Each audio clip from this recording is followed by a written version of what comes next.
Ku persembahkan hidupku kepadamu, Tuhan, untuk kemuliaan-Mu. Ku berikan hidup ini sebagai persembahan yang berkenan padamu. Ku berikan hidupku.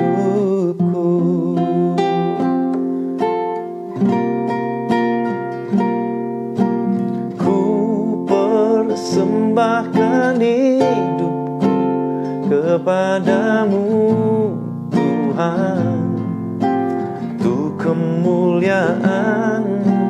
Ku berikan hidup ini sebagai persembahan yang berkenan padamu. Ku berikan hidupku kepadamu, Tuhanku.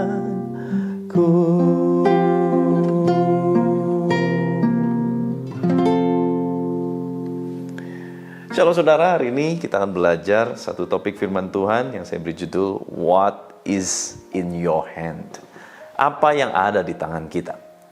Kisah ini adalah kisah di mana Tuhan Yesus memberi makan 5.000 orang laki-laki, tidak berikut perempuan dan anak-anak, dari 5 roti dan 2 ikan yang mereka dapati. Jadi intinya Tuhan mau murid-muridnya memberi sekelompok orang yang banyak itu makan. Murid-muridnya bingung. Kenapa? Karena mereka merasa uang pun nggak akan cukup. Di mana ada restoran, di mana ada tempat makan, di mana ada catering yang bisa menyediakan untuk 5.000 orang makan dalam waktu yang begitu singkat. Nah, tapi jawab murid-murid apa? Jawab mereka, yang ada pada kami di sini hanya, perhatikan kata ini, hanya 5 roti dan 2 ikan. Yesus berkata, bawalah kemari kepadaku. Matius 14 ayat 17 sampai 18. Nah, sering kali kita berkata, aku hanyalah ... Coba isi sendiri, saudara. Mari kita refleksikan kepada diri kita. Sering kali kita berkata begini kepada Tuhan, aku hanyalah, yang aku punya hanyalah ... Silakan isi sendiri. Pasti kalau bicara yang aku punya hanyalah, aku hanyalah, selalu berikutnya adalah kalimat yang kecil, bukan kalimat yang besar. Kalimat yang mengecilkan, bukan kalimat yang membesarkan. Aku hanyalah sebutiran debu. Aku hanyalah orang yang tidak punya apa-apa. Aku hanyalah orang yang tidak berdaya. Pasti kalimat berikutnya itu, saudara ya. Aku nggak pantas untuk menerima yang baik karena aku hanya punya ... Semuanya pasti isinya yang tidak baik. Aku hanyalah orang kecil dari tempat yang kecil dengan tubuh yang kecil dan sebagainya. Semuanya kecil, semuanya tidak bisa apa-apa, seolah-olah begitu. Apalah arti 5 roti dan 2 ekor ikan untuk mengenyangkan 5.000 orang laki-laki, saudara? Saudara tahu sendiri ya, laki-laki kalau udah seharian gak makan, lapar begitu ya, dikasih makan 1 bakul nasi juga mungkin kurang, saudara. Apalagi di sana ada wanita dan anak-anak yang belum makan. Apalah arti 5 roti dan cuma 2 ekor ikan? Secara pikiran logis, secara mata dapat melihat, tentu itu semua akan berkata, apalah arti semua itu? Kenapa? Karena mata dan otak kita terbiasa terlatih untuk memikirkan apa yang terlihat dan apa yang logik atau yang logis. Yesus nggak pernah bergeming soal apa yang mereka punya. Tetapi yang Yesus tahu adalah waktu dibawa kepada Yesus dan Yesus melakukan sesuatu di dalam dirinya, yaitu Yesus mulai mengucap syukur kepada Tuhan, tiba-tiba kita lihat apa yang tidak ada menjadi luar biasa. Waktu Yesus mengucap berkat dari 5 roti dan 2 ekor ikan itu, tiba-tiba roti dan ikan itu tidak kunjung habis. Waktu terus dipecah-pecahkan, terus roti dan ikan itu tidak pernah habis. Sampai 5.000 orang, laki-laki dan semua perempuan dan anak-anak makan sampai kenyang.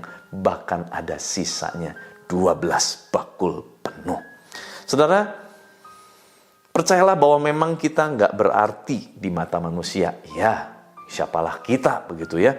Kita nggak punya hal yang berarti di mata dunia. Ya, itu mungkin hal yang kecil. Oke, nggak apa-apa. Tetapi waktu kita memutuskan hari ini untuk kita bawa kepada Tuhan, hal yang dianggap dunia tidak ada artinya, kita bawa kepada Tuhan. Tuhan, hanya ini yang aku punya, tetapi aku persembahkan hanya kepada Tuhan. Lihat saudara, yang kecil yang ada pada kita, yang ada di tangan kita, what is in your hand. Mungkin hal itu hal yang sederhana, kecil, gak berarti buat banyak orang. Tetapi waktu kita bawa sama Tuhan, artinya kita mau dikoreksi, dikembangkan, digali oleh Tuhan. Lihat potensi besar itu muncul di dalam diri kita. Dan kita bisa menjadi berkat buat banyak orang. Tuhan mau pakai saudara. Tuhan mau pakai setiap kita untuk jadi terang dan garam. Menjadi pribadi-pribadi yang luar biasa, yang maksimal dalam hidup kita. Tetapi jangan sekali-kali kita berkata, apalah aku ini. Jangan pernah skeptis, yaitu mengecilkan rencana Tuhan yang besar, karena kita melihat kelemahan kita seolah-olah jauh lebih besar. Jangan, tetapi lihatlah rencana Tuhan jauh lebih besar dari segala kelemahan kita yang jauh lebih kecil dari itu semua. Izinkan saya berdoa buat saudara semua.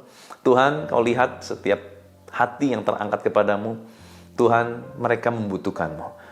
Mereka mungkin dianggap rendah, mereka dianggap gak berdaya, dianggap gak penting oleh dunia ini. Tetapi di hadapan Tuhan, kami adalah orang-orang penting, orang-orang yang diciptakan sesuai dengan gambar dan rupa Allah. Dan Tuhan punya maksud dan rencana yang luar biasa, sebab Engkau menenun setiap kami sejak dari dalam kandungan.